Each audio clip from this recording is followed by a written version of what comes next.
Now, just yesterday, Iranian security forces opened fire again on crowds near Tehran. This time they were marking the 40th day of mourning for a woman shot dead while protesting. You'll know, I'm sure by now, that the majority of that protesting that's been taking place is around women's rights, and particularly the hijab rules, the enforced wearing of the hijab. Videos showed thousands of people walking along roads to reach the grave in Karaj of a woman called Hadith Najafi, who was amongst a number of women to become a symbol of these anti-government protests in Iran, not just in the capital, but across Iran. And it's not clear yet where these protests will lead or whether they will ultimately achieve the very things that they are fighting for. They have certainly, these brave women and the men and boys even sometimes standing alongside them in these protests, they've certainly grabbed the world's attention. And someone who has been trying to do that for a long time and succeeded in doing that for a long time joins me now, Masih Alinejad. Good afternoon to you. Thank you for joining me. Thank you for hosting me. Is it clear to you yet where this groundswell of protest is going to take things? It's hard to judge from where I'm sitting anyway, but what are your thoughts? Let me actually tell you from inside Iran and use their own words. Hadith Najafi was only 22 years old. Before joining the protest, she actually filmed herself. And she sent a message to the rest of the world that I'm going to the protest to end this regime. Clearly started from the brutal death of Masih Alinejad, who got killed by hijab police. But you don't hear a single slogan in the streets that people saying that we want to get rid of compulsory hijab or we want to abolish morality police. It is beyond that.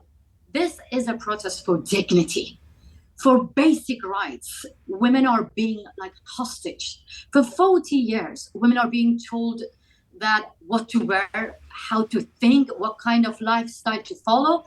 But this is the time that the revolution is gaining momentum. This is just the beginning of the end. People, men and women, are shoulder to shoulder, and they're saying that we're ready to die, but we won't live with humiliation. So this is about bringing down that regime in its entirety, is it? From their words, from their mouths. And I want to actually take you back again to the video that Hadith Najafi made. It just breaks my heart to even repeat her words. She made a video and saying that, I'm joining the protest to be the voice of Masih Alinejad, but in the future, when the change came, I'm going to be proud of myself that I was part of the demonstration. And this is the message of many schoolgirls, many teenagers who are leading this revolution within the society. Some of the video clips that have ended up on social media have really chimed over here.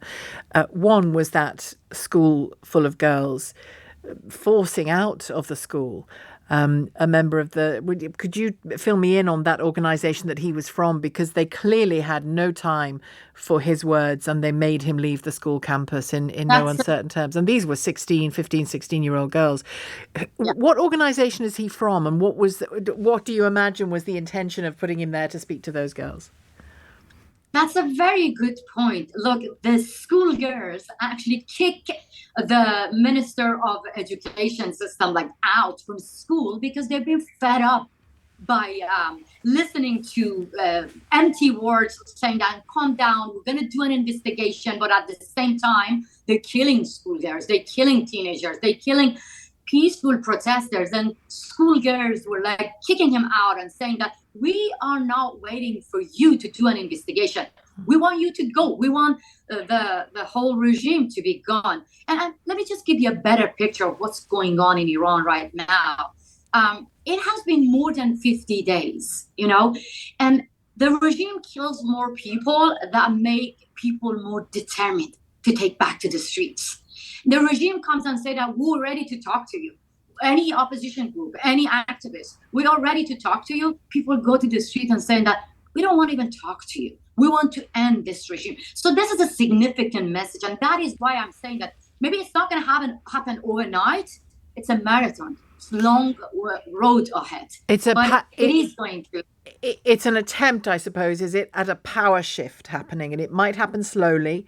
And it may well be very costly in terms of the lives of young women in particular, but not only young women, because tens of people, maybe more, have died since the beginning of Hundreds. this, haven't they? Hundreds, yeah. You're right. Look, like this is just the beginning, but as you mentioned, we see that the young generations are determined and they're not going to give up. And we see the sense of unity, very unique sense of unity this time, which makes it different from other massive protests that had take place in Iran. Not only the sense of unity among Iranians, Kurds, Baluch, Arab, Turks, between men and women, we see the sense of unity among oppositions outside Iran, inside Iran as well. And I must say that from my perspective as a journalist, obviously, I knew about the morality police. I knew about the hijab rules and how heavily enforced they are. But it was that picture of Mahsa lying beaten in her hospital bed before she died that made me just triggered an absolute rage in me when I saw it. And I thought, well, why did it take this for me to be enraged by what's going on there? This is women being utterly controlled and silenced and literally dragged off the streets. I mean, it doesn't get more horrific. Yeah, and as you mentioned, it made you furious by just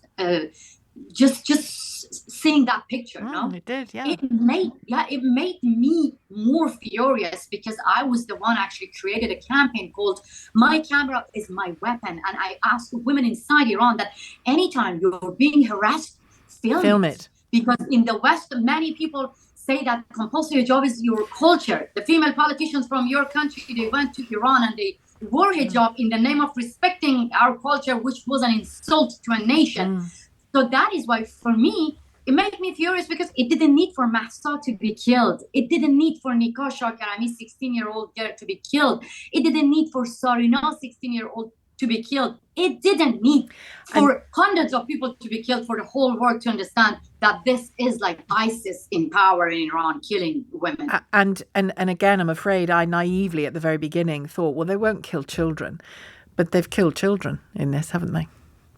Can you believe that in 21st century, we were here to talk about that children getting killed because they want to show their hair, because they want to sing, they want to dance, they want to be every teenager, like having normal life. Free, and still alive. I'm struggling to get the attention of the rest of the world that this is the time that you have to recognize this revolution and cut your ties with these murderers. And I don't want to dilute the conversation away from Iran in any way by bringing Afghanistan into this, but I do want to bring it in because by the same token, and you know, there's a very definite reason why British people should focus on Afghanistan, but by the same token, we very quickly shifted our gaze from the fact that the Taliban now has its hands firmly around women's necks again there.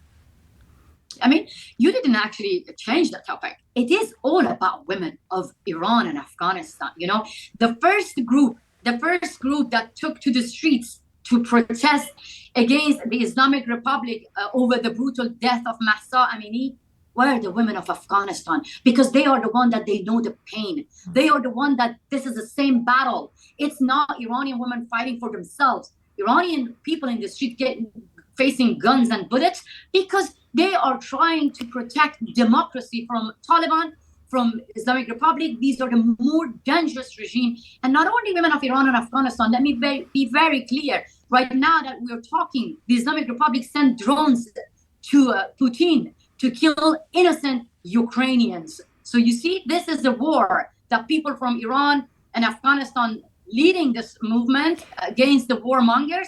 We need the Western countries to recognize this and address Taliban and Islamic Republic like terrorist group and stop legitimizing them or negotiating with these barbaric Islamic states. Masih, I'm so glad you came on the programme. Thank you for speaking to me. Masih Alinejad, Iranian journalist and activist, a long-time campaigner against the compulsory hijab in Iran and all the oppression that goes with that. It's 3:00.